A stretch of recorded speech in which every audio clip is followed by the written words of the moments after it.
नमस्कार। REET 2022 top MCQs में हम लोग बात कर रहे हैं भारत के भूगोल की। तो कल कई स्टूडेंट के कमेंट्स आ रहे थे कि सर यह रीट एसएसटी के लिए भी है, तो विशेष रूप से यह रीट एसएसटी के लिए है, साथ ही वह सभी कॉम्पिटिशन्स, चाहे वह यूपीएससी हो, चाहे वह अदर पीसीएस हो, चाहे वह राजस्थान का कोई भी कॉम्पिटिशन, आरएस है, सेकेंड ग्रेड है, फर्स्ट ग्रेड है, पीटीआई है या एसआई, जिसमें भी भारत का भूगोल है, उन सब के लिए यह क्लास इंपॉर्टेंट है और यह एग्जाम पैटर्न के अकॉर्डिंग जो है आप लोगों को सफलता दिलाने वाली क्लास है। तो आज हम बात करेंगे भारत के भूगोल के अंतर्गत उन महत्वपूर्ण प्रश्नों की जो हमसे पूछे जाने की संभावना है। तो शुरुआत करते हैं आज के प्रश्नों की। निम्नलिखित में से बांग्लादेश के साथ सीमा निर्धारण करने वाला राज्य युग्म है। ए मणिपुर नागालैंड, बी मेघालय मिजोरम, सी सिक्किम पश्चिम बंगाल और डी अरुणाचल प्रदेश आसाम। यानी कि बांग्लादेश के साथ कौन कौन से राज्य सीमा का निर्धारण करते हैं और उसमें से कौन सा राज्य युग्म है जो बांग्लादेश के साथ सीमा बनाता है। तो देखिए, सबसे पहले बात करें भारत और बांग्लादेश की सीमा का।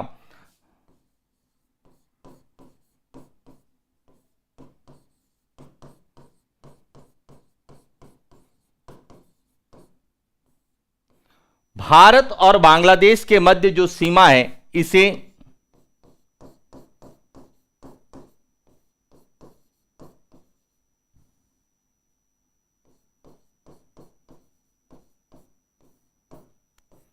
जीरो लाइन के नाम से हम लोग जानते हैं।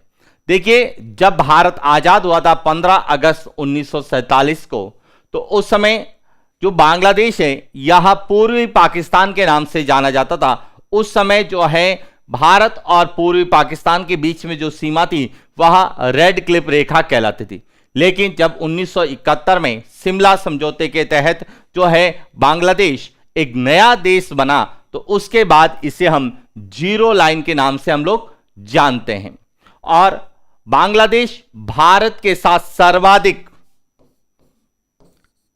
4096.7 किलोमीटर सर्वाधिक अंतरराष्ट्रीय सीमा बनाने वाला जो है वह देश है। यानी आपसे प्रश्न पूछा जाए कि भारत के साथ सर्वाधिक अंतरराष्ट्रीय सीमा कौन सा देश, तो ध्यान रखना कौन बनाता है, बांग्लादेश। कितनी बनाता है? 4096.7। देखिए, बांग्लादेश के अलावा चीन भी बनाता है, पाकिस्तान भी बनाता है, म्यांमार, नेपाल, भूटान, अफगानिस्तान। भारत के साथ 7 देश अंतरराष्ट्रीय सीमा का निर्धारण करते हैं, लेकिन सबसे ज्यादा कौन बनाता है? बांग्लादेश बनाता है। अब प्रश्न आता है कि बांग्लादेश के साथ भारत के कितने राज्य सीमा बनाते हैं। तो ध्यान रखना, भारत के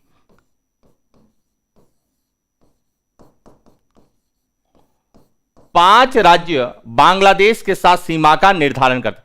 अब कौन कौन से राज्य बांग्लादेश के साथ सीमा का निर्धारण करते हैं उनकी बात करते हैं। तो देखिए, यदि हम भारत के मानचित्र में बात करें तो यहां जो देश है यह देश है बांग्लादेश।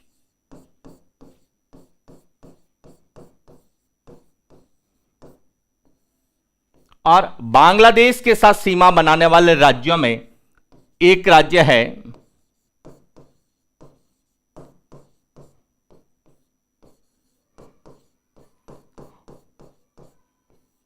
पश्चिम बंगाल। इसके बाद दूसरा राज्य है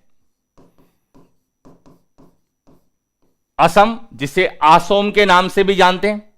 तीसरा राज्य है वह है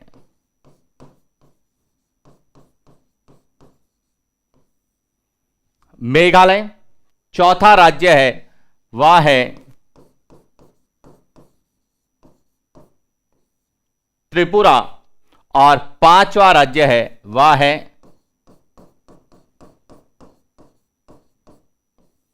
इस तरह से बांग्लादेश के साथ भारत के 5 राज्य अंतर्राष्ट्रीय सीमा का निर्धारण करते हैं। अब बांग्लादेश के साथ सबसे ज्यादा अंतर्राष्ट्रीय सीमा बनाता है वह बनाता है पश्चिम बंगाल सबसे ज्यादा बनाता है और सबसे कम न्यूनतम जो है वह आसाम बनाता है। तो अब प्रश्न है कि हमें उस राज्य युग्म को ढूंढना है जो बांग्लादेश के साथ सीमा का निर्धारण, यानी कि इन 5 राज्यों में से कोई 2 ऐसे राज्य होंगे जो बांग्लादेश के साथ सीमा का निर्धारण करेंगे। तो देखिए ऑप्शन में मणिपुर और नागालैंड यहां नहीं बनाते हैं। बी मेघालय और मिजोरम, देखिए मेघालय और मिजोरम यहां दोनों बनाते हैं, इसलिए इसका सही उत्तर क्या होगा? बी होगा। सिक्किम और पश्चिम बंगाल, पश्चिम बंगाल सीमा का निर्धारण करता है लेकिन सिक्किम नहीं करता है।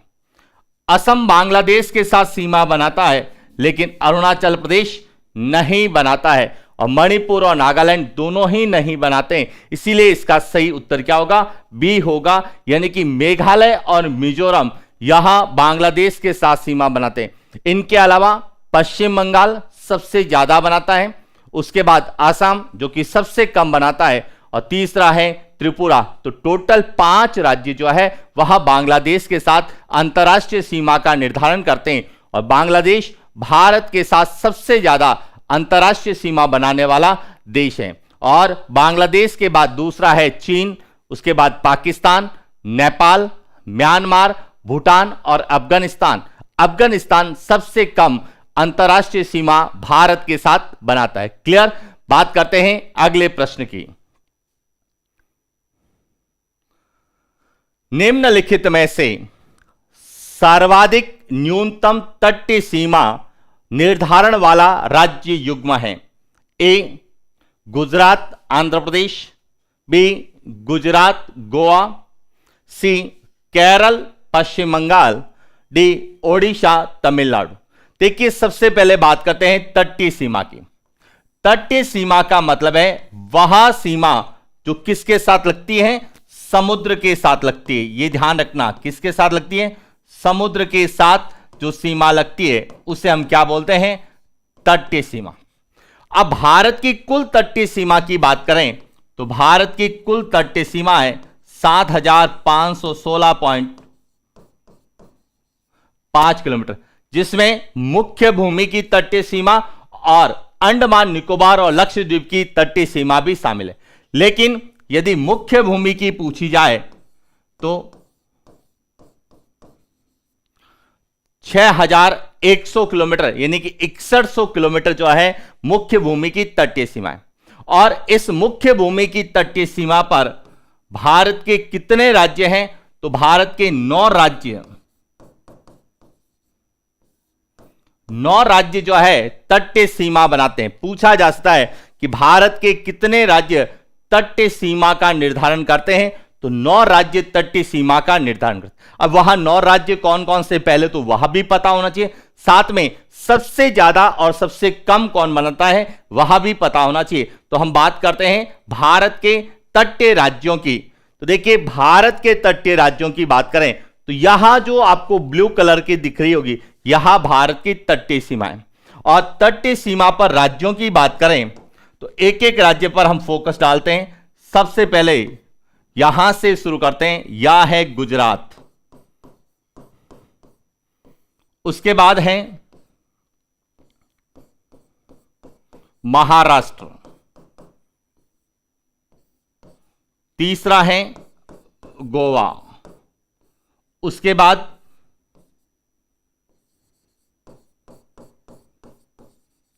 कर्नाटक, उसके बाद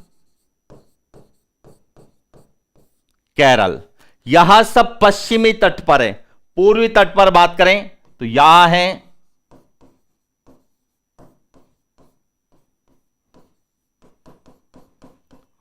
पश्चिम बंगाल, उसके बाद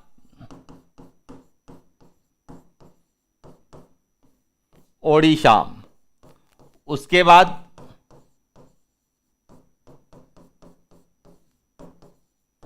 आंध्र प्रदेश, और उसके बाद है तमिलनाडु। तो इस तरह से 5 पश्चिमी तट के और 4 पूर्वी तट के कुल 9 राज्य जो है वह तटीय सीमा का निर्धारण करते हैं।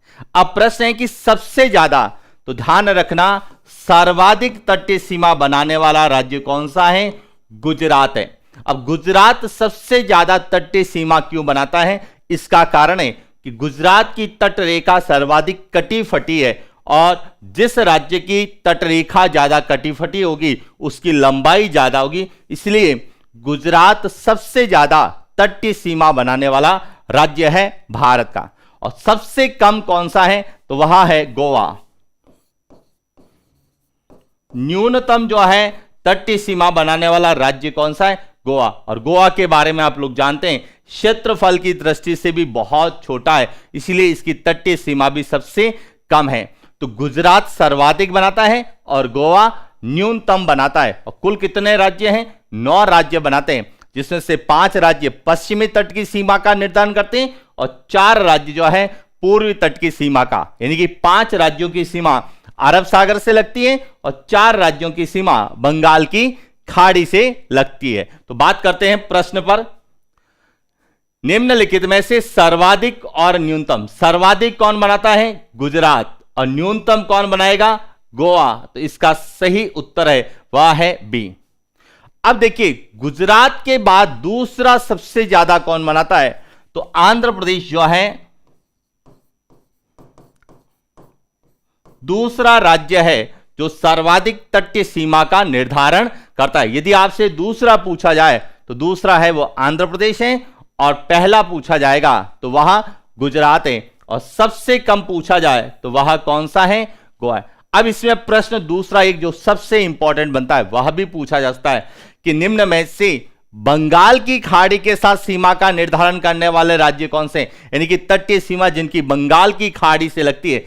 तो ओडिशा और तमिलनाडु की जो सीमा है यह बंगाल की खाड़ी से लगती है, जबकि केरल की अरब सागर से लगती है, पश्चिम बंगाल की खाड़ी से। गुजरात और गोवा की बात करें तो यहां अरब सागर से लगती है, गुजरात की अरब सागर से लगती है और आंध्र प्रदेश की जो है वह बंगाल की खाड़ी से भी लगती है। तो आपको अरब सागर और बंगाल की खाड़ी के साथ तटीय सीमा वाले राज्य भी आपको पता होने चाहिए। क्लियर? तो ये था हमारा जो है तटीय सीमा को लेके क्या प्रश्न पूछा जा सकता है। कई स्टूडेंट के दिमाग में प्रश्न आ रहे होंगे कि सर कितनी सीमा बनाते हैं?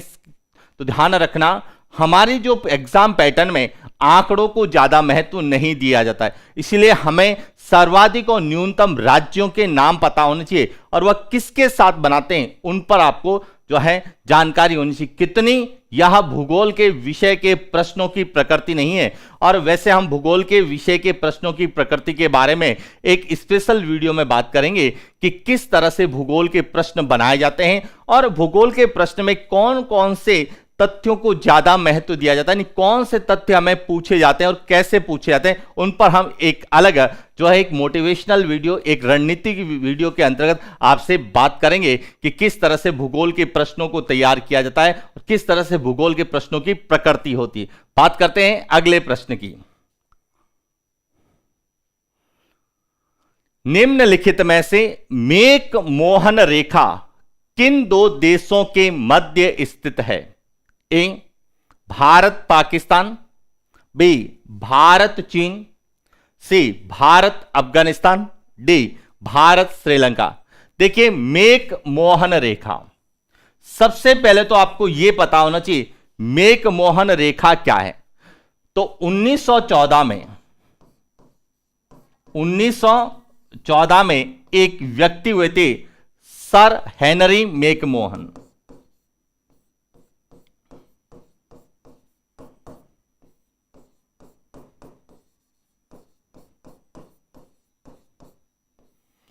सन हेनरी मैकमोहन ने 2 देशों के मध्य सीमा का निर्धारण किया।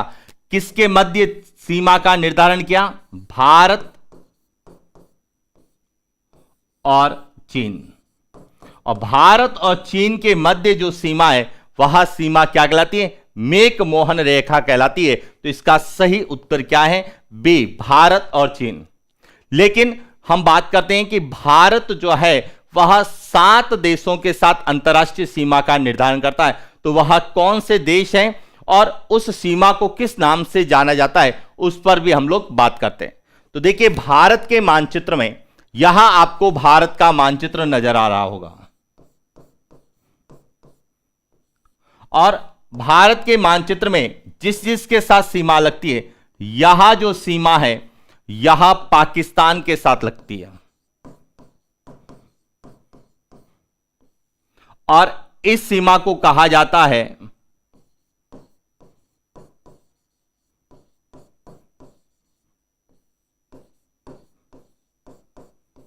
रेड क्लिफ रेखा।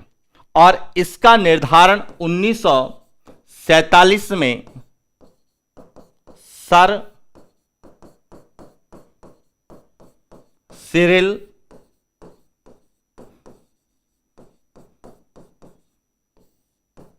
रेड क्लिफ ने किया था। इसलिए रेड क्लिफ रेखा जो है वह भारत और पाकिस्तान के मध्य है, और रेड क्लिफ रेखा पर वर्तमान में भारत के 3 राज्य हैं, पंजाब, राजस्थान और गुजरात, और 2 केंद्र शासित प्रदेश हैं, जम्मू कश्मीर और लद्दाख। और सबसे ज्यादा पाकिस्तान के साथ सीमा बनाने वाला वर्तमान में राज्य जो है वह राजस्थान है, जो 1070 किलोमीटर पाकिस्तान के साथ सीमा का निर्धारण करता है, जिसे हम रेड क्लिफ रेखा के नाम से जानते हैं। दूसरा जो है वह देश है अफगानिस्तान।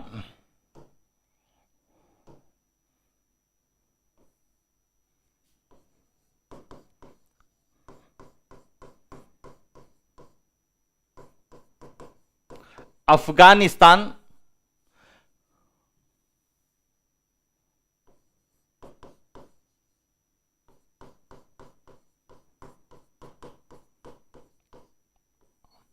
भारत और अफगानिस्तान के मध्य जो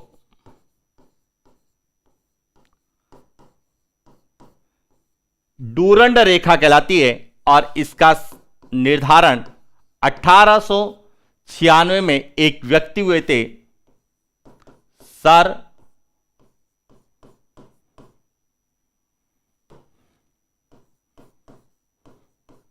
मॉर्टिमर डूरंड, इनके द्वारा किया गया था।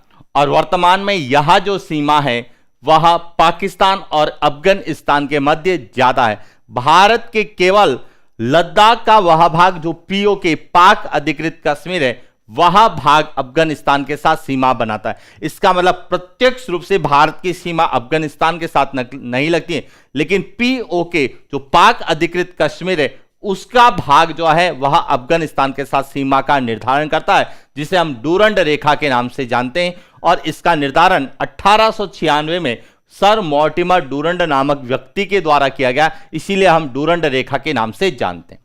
इसके बाद जो तीसरा देश है वह है चीन, और भारत और चीन के बीच में जो रेखा है वह कहलाती है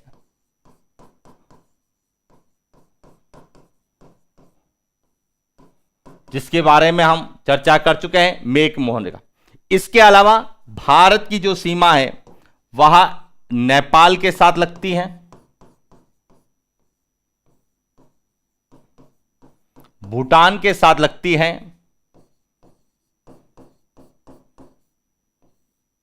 म्यांमार के साथ लगती है, और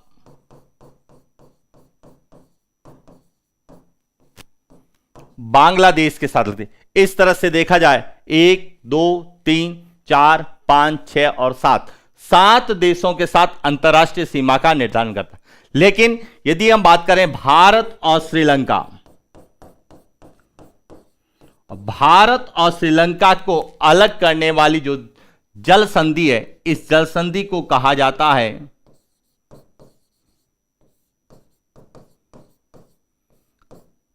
पाक स्टेट। तो आपसे पूछा जा सकता है पाक स्टेट या पाक जल संधि या पाक जल डमरू मध्य किन 2 देशों के मध्य है? तो भारत और श्रीलंका के मध्य है। और वर्तमान में आपने करंट में देखा होगा कि श्रीलंका में जो है एक वर्तमान में असंवैधानिक स्थिति जो बनी हुई है, उसको लेके चर्चित होने के कारण पूछने की भी संभावना रहती है। जब करंट जीके के प्रश्न हमें ज्योग्राफी से पूछे जाते हैं तो वर्तमान में जो चर्चित क्षेत्र हैं उनको ज्यादा पूछा जा सकता है। तो इसीलिए आपसे प्रश्न बन सकता है कि भारत और श्रीलंका के मध्य स्थित है या पाक स्टेट किन के मध्य स्थित है। तो भारत और श्रीलंका के मध्य। क्लियर?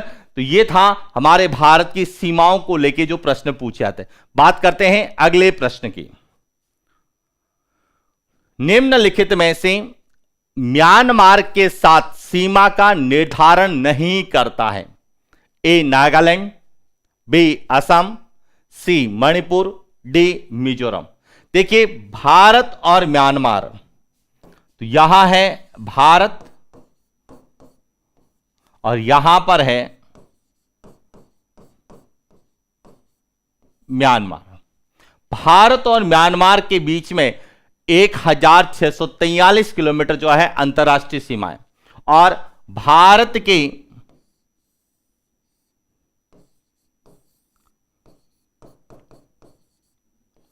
4 राज्य म्यांमार के साथ अंतर्राष्ट्रीय सीमा बनाते हैं। कौन कौन से हैं? देखिए सबसे पहले जो है सबसे उत्तर में यहां है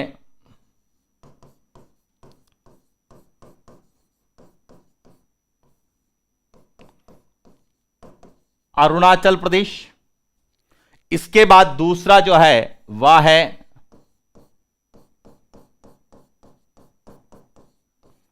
नागालैंड, तीसरा है मणिपुर और चौथा है मिजोरम। ये 4 राज्य जो है वह म्यांमार के साथ अंतर्राष्ट्रीय सीमा का निर्धारण करते हैं। लेकिन कौन सा राज्य नहीं बनाता है? तो यह जो राज्य है यह है असम। असम की सीमा म्यांमार के साथ नहीं लगती है, इसलिए इसका सही उत्तर क्या होगा? बी। नागालैंड बनाता है, मणिपुर, मिजोरम और चौथा है अरुणाचल प्रदेश बनाता है। असम म्यांमार के साथ सीमा का निर्धारण नहीं करता है। और यहां से जो सबसे इंपॉर्टेंट प्रश्न आता है वह पूछा जाता है तुज्जू दर्रा। कौन सा? मणिपुर में एक दर्रा है जो है तुज्जू दर्रा, और ये तुज्जू दर्रा जो है यहां भारत से म्यांमार जाने का मार्ग है। तो आपसे पूछा जा सकता है कि तुज्जू दर्रा किस राज्य में है, या भारत और म्यांमार के मध्य स्थित दर्रा कौन सा है? तो तुज्जू दर्रा है, जो कि भारत और म्यांमार के मध्य जो है व्यापारिक संबंध को स्थापित करता है। और हाल ही में कुछ समय पहले आपने देखा होगा कि बराक नदी जो कि आसाम में बहती है मणिपुर की सीमा बनाते हुए, तो वहां पर बाढ़ के कारण मणिपुर का पूरे भारत से लिंक टूट गया था और उस समय मणिपुर की सहायता जो है वह म्यांमार के रास्ते इसी तुज्जू दर्रे के द्वारा की गई थी। इसीलिए यहां प्रश्न पूछे जाने की संभावना है कि तुज्जू दर्रा या तो कहां पर है या बराक नदी जो है पूछने की संभावना है, जहां पर एक परियोजना भी है तिपाई मुख परियोजना जो पूर्वोत्तर भारत की है, बराक और तुरतई नदी पर स्थित है, जिसकी चर्चा हम बहुउद्देशीय परियोजनाओं के अंतर्गत करने वाला है। तो यह चर्चित क्षेत्र होने के कारण यहां से प्रश्न आने की संभावना ज्यादा है। क्लियर? और यदि हम बात करें यहां पे राजनीतिक स्थिति की, तो मणिपुर में जो है सत्ता परिवर्तन के साथ आपने देखा होगा सरकारों का भी जो है परिवर्तन हुआ है, तो इसीलिए मणिपुर की जो है सरकार को लेकर राजनीतिक स्थिति को लेकर भी प्रश्न पूछे जा सकते हैं, क्योंकि वर्तमान में वह केंद्र के सत्ता पक्ष का जो है भाग है, जो एक राजनीतिक पृष्ठभूमि के संदर्भ में पूछा जाता है। क्लियर? तो बात करते हैं अगले प्रश्न की। निम्नलिखित में से भू आकृति की दृष्टि से सबसे बड़ा भौगोलिक प्रदेश है?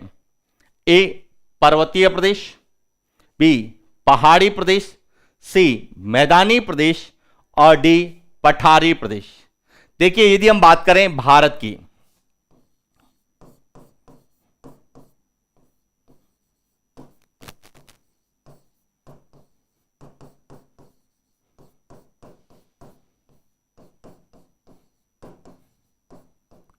भारत के भू आकृति प्रदेशों की बात करें तो भारत के भू आकृति प्रदेशों को जो है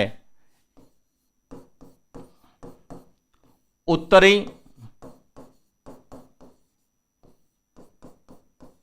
पर्वतीय प्रदेश,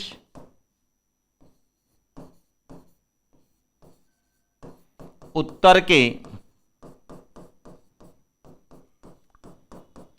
विशाल मैदान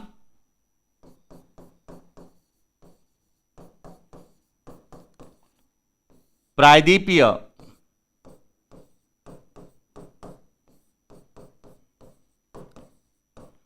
पठारी प्रदेश,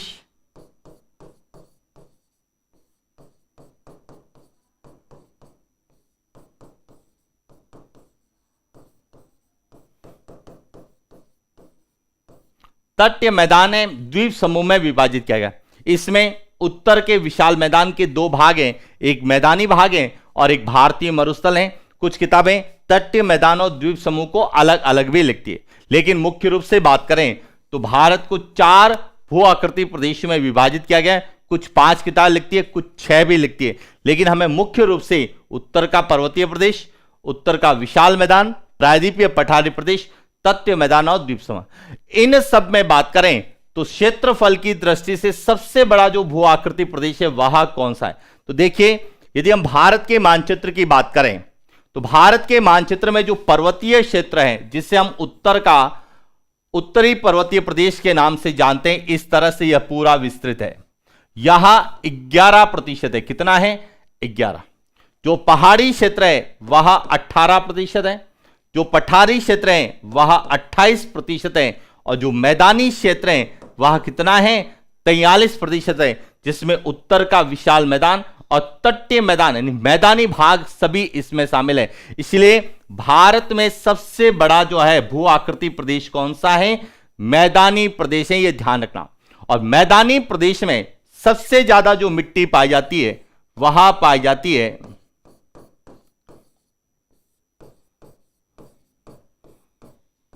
जलोढ़ मृदा। और इसीलिए ध्यान रखना, भारत में सबसे ज्यादा विस्तृत मृदा कौन सी है? तो भारत में सबसे ज्यादा जलोढ़ मृदा का विस्तार है, क्योंकि मैदानी भाग सबसे ज्यादा है और मैदानी भाग में मुख्य रूप से जलोढ़ मिट्टी का क्या है? विस्तार है। इसलिए हम प्रश्न पे बात करें तो इसका सही उत्तर होगा सी, कि निम्नलिखित में से भू आकृति की दृष्टि से सबसे बड़ा भौगोलिक प्रदेश कौन सा है? तो मैदानी प्रदेश है, और कितना है?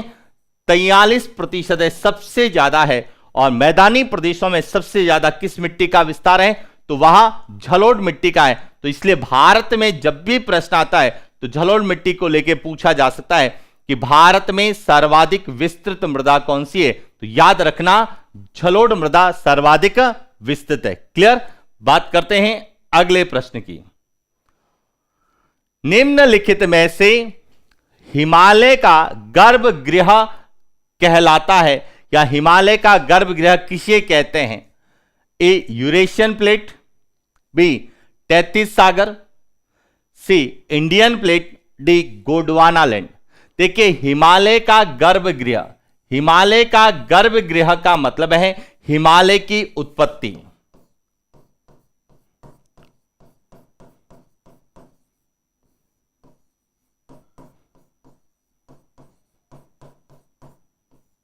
हिमालय की उत्पत्ति किससे हुई है? तो जब हम प्लेट विवर्तनिकी सिद्धांत को पढ़ते हैं तो हिमालय की उत्पत्ति जो है वह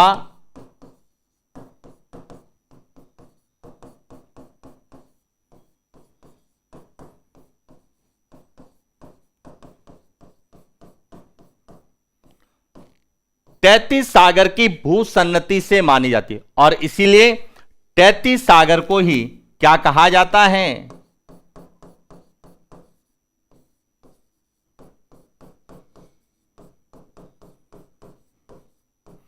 हिमालय का गर्भगृह या हिमालय की कोक कहा जाता है। इसका सही उत्तर है बी, तैतीस सागर को हिमालय की गर्भगृह का है। और हिमालय एक जो है यहां एक नवीन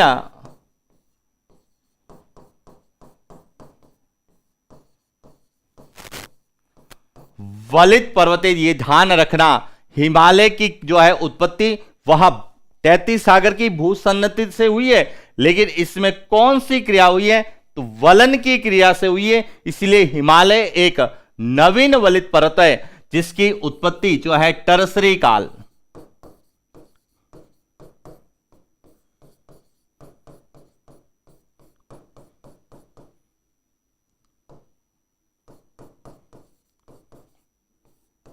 तृतीयक युग में इसकी जो है उत्पत्ति मानी जाती है, टर्सरी काल में इसकी उत्पत्ति मानी जाती है। और हिमालय जो है एक नवीन वलित पर्वत है, और हिमालय के समकालीन जो है एंडीज पर्वत है, रॉकी पर्वत है, ऑल्पस पर्वत है, यानी कि अल्पाइन श्रेणी के जो पर्वत हैं वह सब हिमालय के समकालीन माने जाते हैं। और अल्पाइन श्रेणी के सभी पर्वत जो है नवीन वलित पर्वत है।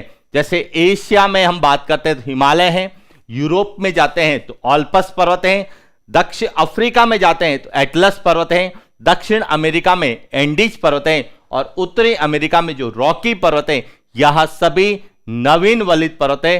सबकी उत्पत्ति टर्सरी काल में जो है अल्पाइन श्रेणी के अंतर्गत हुई है, इसलिए इन्हें अल्पाइन श्रेणी की पर्वतमालाओं के नाम से जानते हैं। और जितने भी नवीन वलित पर्वत हैं वह सब ऊंचे भी हैं और लंबाई भी है, लंबाई भी उनकी ज्यादा है और ऊंचाई भी ज्यादा है। इसीलिए विश्व की जो सबसे ऊंची चोटी है जिसे हम माउंट एवरेस्ट के नाम से जानते हैं वह हिमालय में स्थित है। और विश्व की सबसे लंबी पर्वतमाला जो है वह एंडीज पर्वतमाला है जो कि दक्षिण अमेरिका में है। और एंडीज पर्वतमाला की जो सबसे ऊंची चोटी है जिसका नाम है एकांक गुहा, वह एंडीज या दक्षिण अमेरिका की सबसे ऊंची चोटी भी। क्लियर?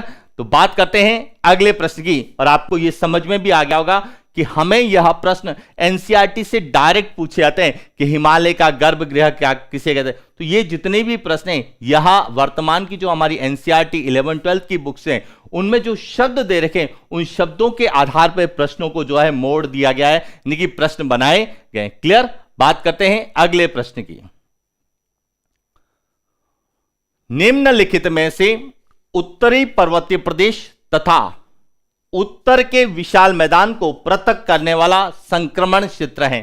ए ITCZ, बी MCT, सी MBF, डी HFF। अब सबसे पहले तो ITCZ क्या है, MCT क्या है, इनका अर्थ पता होना चाहिए। देखिए ITCZ इसका अर्थ है Indo Tsangpo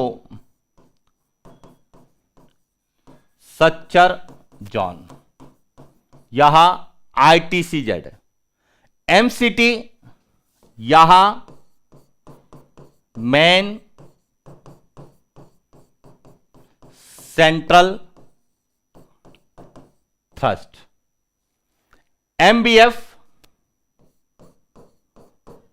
man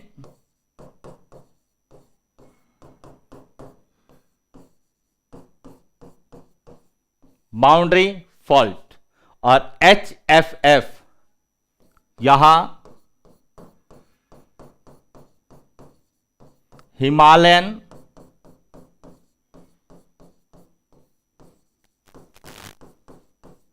frontal fault है। यहां इनके पूरे नाम है, कई बार शॉर्ट नाम लिखते हैं, कई बार पूरे नाम। अब है कि उत्तरी पर्वतीय प्रदेश और उत्तर के विशाल मैदान जो कि भारत के दो बड़े भू आकृति प्रदेश हैं, इनको अलग करने वाला संक्रमण क्षेत्र क्या कहलाता है। तो देखिए यदि हम मानचित्र में बात करें तो एक एक को समझना। यहां जो है हमारा भारत है,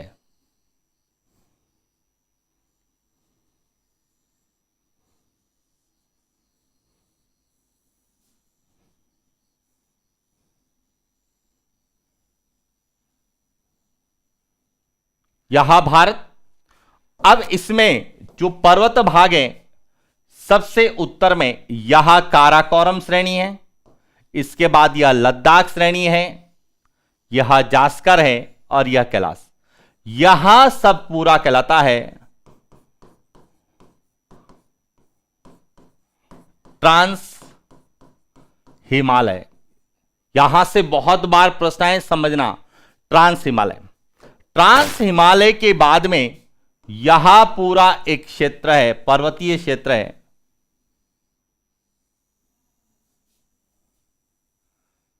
इस पर्वतीय क्षेत्र को कहा जाता है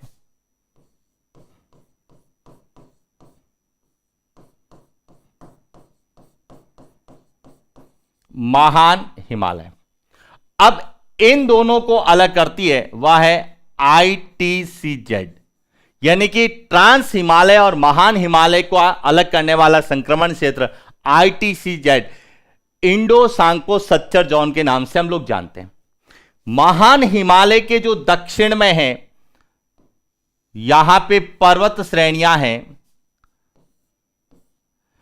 इसे कहा जाता है लघु हिमालय। और इसके उत्तर में कौन सा है?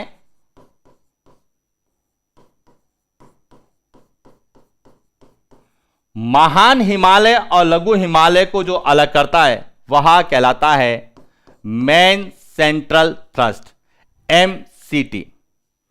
लघु हिमालय के जो दक्षिण में है, इसे कहा जाता है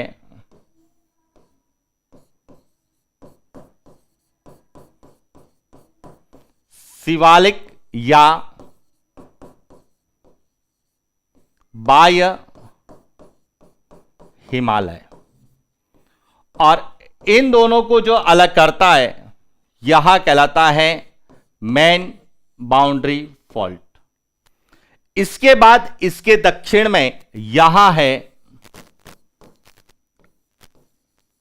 उत्तर का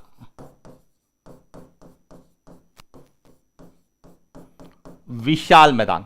उत्तर के विशाल मैदान और हिमालय को जो अलग करता है वह कहलाता है हिमालयन फ्रंटल फॉल्ट, जो कि उत्तरी पर्वतीय प्रदेश जो हिमालय है और उत्तर के विशाल मैदान को अलग करता है। तो अब यहां से याद रखना इसका सही उत्तर क्या होगा? इसका सही उत्तर होगा डी, हिमालयन फ्रंटल फॉल्ट। यहां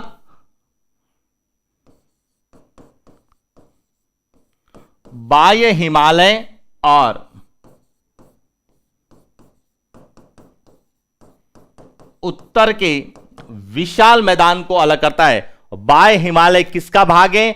उत्तरी पर्वतीय प्रदेश का भाग है। इसीलिए ध्यान रखना इसका सही उत्तर क्या होगा? डी, हिमालयन फ्रंटल फॉल्ट, जो उत्तरी पर्वतीय प्रदेश और उत्तर के विशाल मैदान को अलग करता है। और यह सबसे ज्यादा पूछे जाने वाले क्षेत्र हैं, यह संक्रमण क्षेत्र के अंतर्गत आते हैं।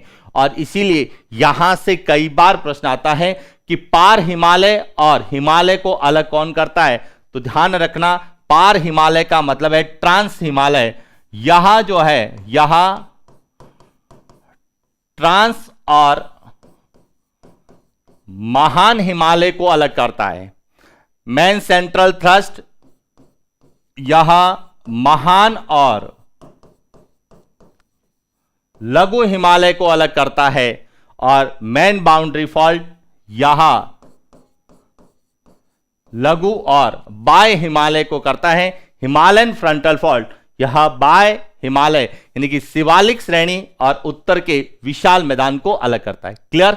बात करते हैं अगले प्रश्न की। आपको बहुत अच्छे से समझ में आ रहे होंगे। यदि आपको समझ में आ रहे हैं तो एक बार कमेंट्स जरूर करें कि यह जो पढ़ाया जा रहा है यह आपको कितना समझ में आ रहा है। बात करते हैं अगले प्रश्न की। निम्नलिखित में से पार हिमालय का भाग नहीं है? ए, काराकोरम श्रेणी, बी, पीर पंजाल श्रेणी, सी, लद्दाख श्रेणी, डी, कैलाश श्रेणी।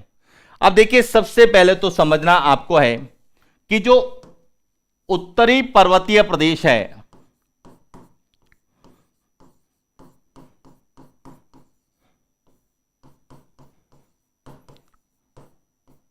इसको 3 भागों में बांटा गया है। कितने भागों में? 3 भागों में। एक कहलाता है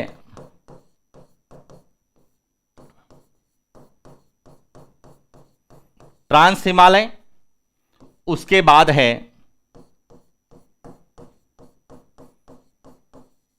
हिमालय और तीसरा है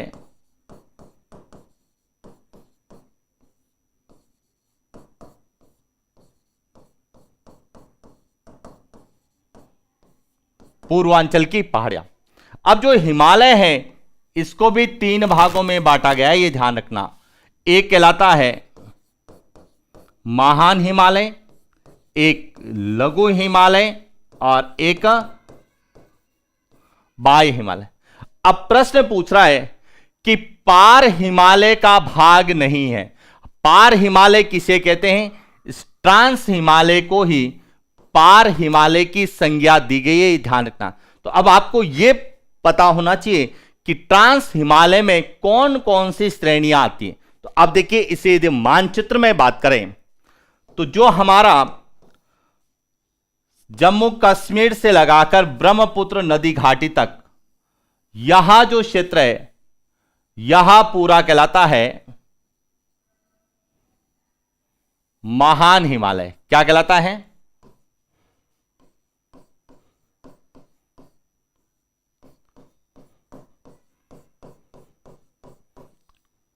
महान हिमालय। और इस महान हिमालय के उत्तर का जो भाग है, यहां पूरा, इसको हम बोलते हैं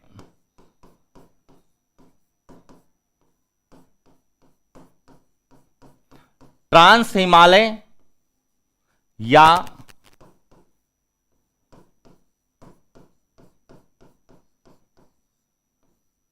पार हिमालय कहते हैं।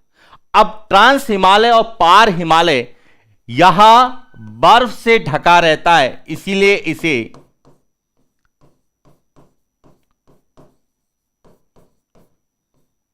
शीत मरुस्थल भी कहा जाता है।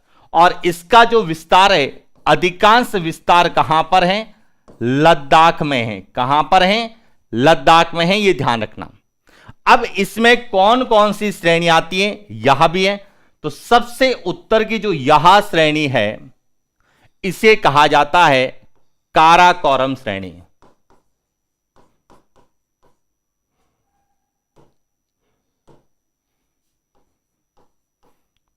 काराकोरम।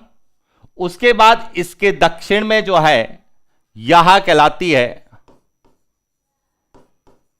लद्दाख श्रेणी।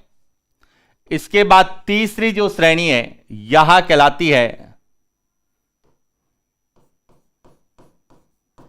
जास्कर। और एक जो तिब्बत में है, इसे कहते हैं कैलाश। यानी कि ट्रांस हिमालय में 4 श्रेणियां हैं: काराकोरम, लद्दाख, जास्कर और कैलाश।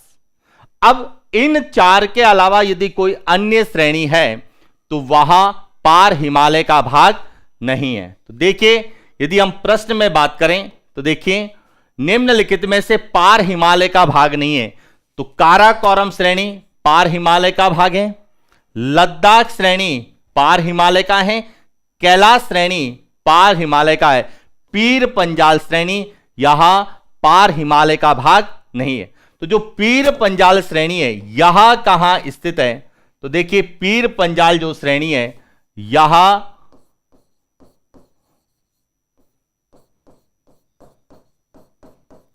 लघु हिमालय का भाग है। और यहां कहां पर स्थित है? जम्मू कश्मीर में स्थित है, जिसे हम पीर पंजाल श्रेणी के नाम से जानते हैं। इसीलिए पीर पंजाल श्रेणी है, वहां पार हिमालय का भाग नहीं है। क्लियर हो गया? तो इस तरह के प्रश्न हमें पूछे जा सकते हैं कि कौन सा भाग है और कौन सा नहीं है। अगला प्रश्न हम बात करते हैं, निम्नलिखित में से महान हिमालय में स्थित नहीं है। ए माउंट एवरेस्ट, बी कंचनजंगा, सी नंदा देवी और डी गॉडविन ऑस्टिन। महान हिमालय में स्थित नहीं है। सबसे पहले तो आपको पता होना चाहिए महान हिमालय क्या है। महान हिमालय यहां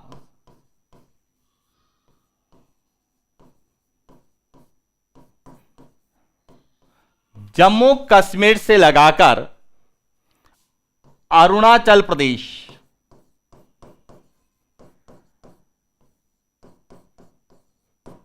जम्मू कश्मीर से अरुणाचल प्रदेश के मध्य जो है एक लंबी पर्वत श्रृंखला है, जो कि ऊंचाई में सबसे ज्यादा है और वर्ष भर बर्फ से ढकी रहती है। इस 2400 किलोमीटर लंबी पर्वतीय श्रृंखला को हम महान हिमालय की संज्ञा देते हैं। कई किताबों में 2500 किलोमीटर है। ध्यान रखना, 2500 किलोमीटर में पूर्वांचल की पहाड़ियों को भी हम लोग शामिल करते हैं, लेकिन महान हिमालय की लंबाई कितनी है? 2400 किलोमीटर है। अब इस महान हिमालय में कौन कौन सी चोटियां हैं तो देखना, सबसे पहले तो महान हिमालय को हम पिक्चराइज करते हैं। यहां पूरा पूरा महान हिमालय है।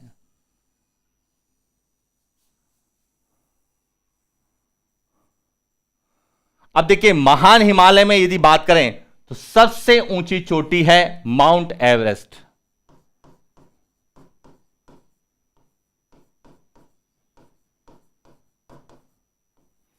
जो कि कहां पर है?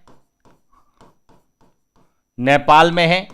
8,848 मीटर जिसकी ऊंचाई हमारी जो किताबों में दे रखी है। हालांकि वर्तमान में 8,850 कुछ किताबें लिखती है, 8,848.86 भी लिखती है, लेकिन हम एनसीईआरटी की बात करें तो 8,848 मीटर है, जो कि विश्व की सबसे ऊंची और हिमालय की भी सबसे ऊंची चोटी है। इसके बाद दूसरी यदि बात करते हैं तो वह है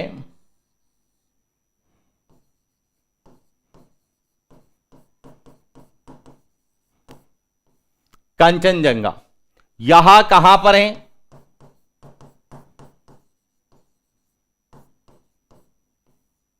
सिक्किम में है, और यहां है 8,598 मीटर। और यहां भारत में, यानी भारत की सीमा में निर्विवादित भारत की सबसे ऊंची चोटी है कंचनजंगा, ये ध्यान रखना, जो कि सिक्किम में। इसके बाद नंदा देवी की बात करें तो नंदा देवी है उत्तराखंड में।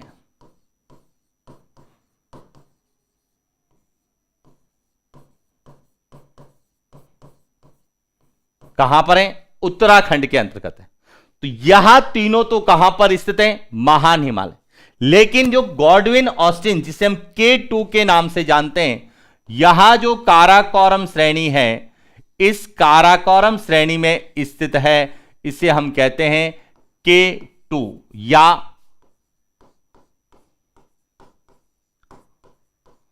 गॉडविन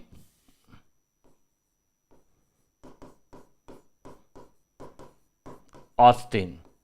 इसकी ऊंचाई 8,611 मीटर है, यह ध्यान रखना। और यहां जो है, यहां POK यानी कि पाक अधिकृत कश्मीर में है, और यह किसका भाग है? यहां ट्रांस हिमालय का भाग है, यानी कि पार हिमालय का भाग है। पार हिमालय या ट्रांस हिमालय का भाग है, हिमालय, महान हिमालय का भाग नहीं है। और यहां भारत की, देखिए समझना, यदि पूछा जाए भारत की सबसे ऊंची चोटी कौन सी है तो K2, और पूछा जाए भारत में सबसे ऊंची चोटी कौन सी है तो कंचनजंगा, और विश्व की पूछी जाती है तो माउंट एवरेस्ट है। तो देखिए प्रश्न को समझना, निम्नलिखित में से महान हिमालय में स्थित नहीं है, तो इसका सही उत्तर है डी, गॉडविन ऑस्टिन, जिसे हम K2 के नाम से जानते हैं। और यहां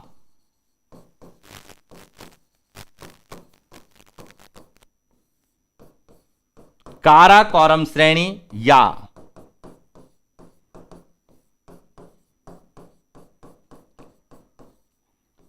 ट्रांस हिमालय के अंतर्गत POK में स्थित है, इसीलिए यहां महान हिमालय का भाग नहीं है। लेकिन महान हिमालय की सबसे ऊंची चोटी यदि पूछी जाती है तो ध्यान रखना माउंट एवरेस्ट है, जो कि नेपाल में है। और भारत में या निर्विवादित भारत की सबसे ऊंची चोटी, यानी कि भारत की सीमाओं के भीतर सबसे ऊंची चोटी है तो वह कंचनजंगा है। कहां पर है? सिक्किम में। और नंदा देवी यहां उत्तराखंड में है। और जब हम हिमालय का प्रादेशिक वर्गीकरण पढ़ते हैं तो यहां नंदा देवी कुमायूं हिमालय की सबसे ऊंची चोटी है। ध्यान रखना, प्रादेशिक वर्गीकरण में हम बात करते हैं तो नंदा देवी कुमायूं हिमालय की सबसे ऊंची चोटी है, जो कि उत्तराखंड में। क्लियर हो गया? बात करते हैं अगले एक और महत्वपूर्ण प्रश्न की। निम्नलिखित में से लघु हिमालय का भाग नहीं है। ए, पीर पंजाल श्रेणी, बी, शिवालिक श्रेणी, सी, नाग टिब्बा श्रेणी, डी धौलाधर श्रेणी लघु हिमालय का भाग नहीं है। तो अब सबसे पहले तो समझना हिमालय को, तो जो हिमालय है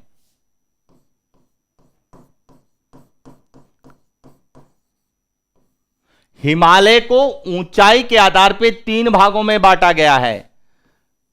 एक कहलाता है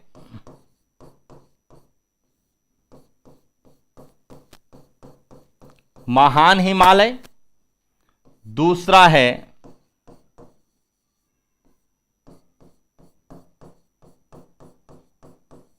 लघु हिमालय और तीसरा है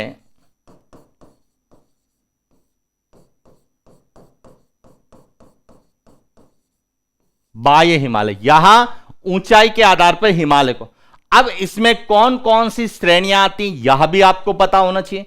तो यदि हम मानचित्र में बात करें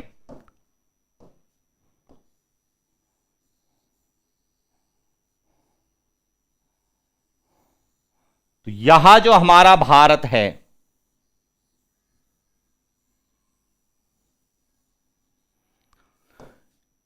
इस भारत में यहां जम्मू कश्मीर से लगाकर यमुना नदी अरुणाचल प्रदेश तक है, यहां पूरी पूरी कहलाती है महान हिमालय श्रेणी।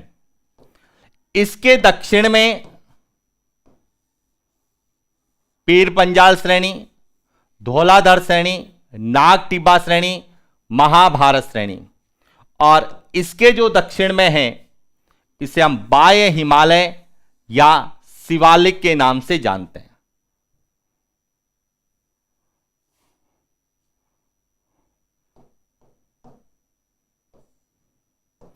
तो यहां तो है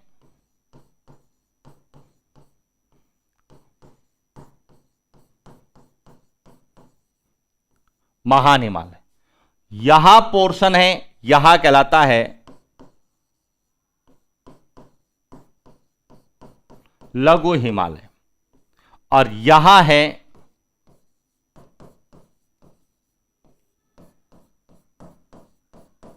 बाह्य हिमालय। अब जो बाह्य हिमालय इसे ही हम कहते हैं शिवालिक।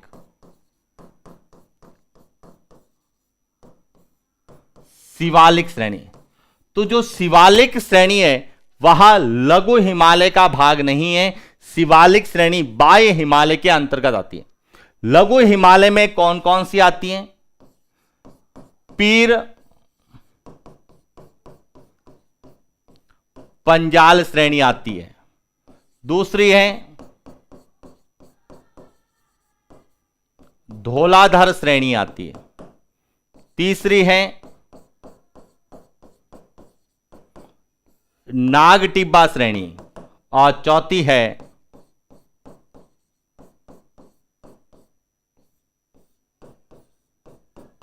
महाभारत श्रेणी। अब पीर पंजाल जो श्रेणी है यहां कहां पर है? तो यहां जम्मू कश्मीर में है।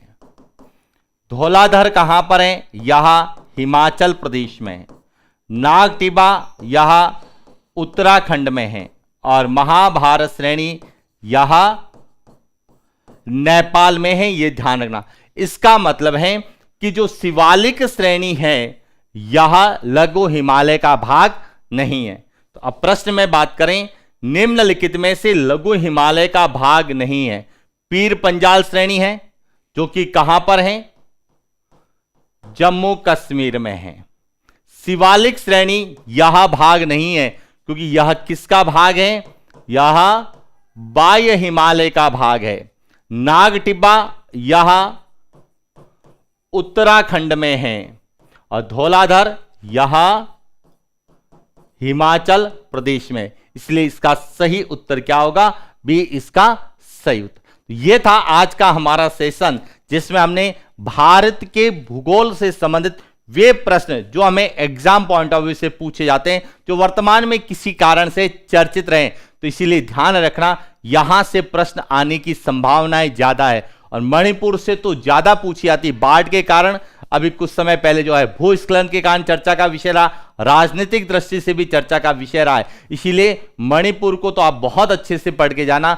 और मणिपुर की जो ज्योग्राफिकल है, नदी, पर्वत, हालांकि हम यहां पढ़ने वाले हैं, जैसे जैसे टॉपिक में आएंगे तो राष्ट्रीय उद्यान, जहां जहां से भी प्रश्न हैं उनको बहुत अच्छे से पढ़ के जाएं। तो ये था आज का हमारा सेशन और यही दौर हमारा निरंतर जारी रहेगा एग्जाम तक। तब तक आप हमारे साथ बने रहे। इन्हीं शुभकामनाओं के साथ आज के लिए इतना ही। Thank you.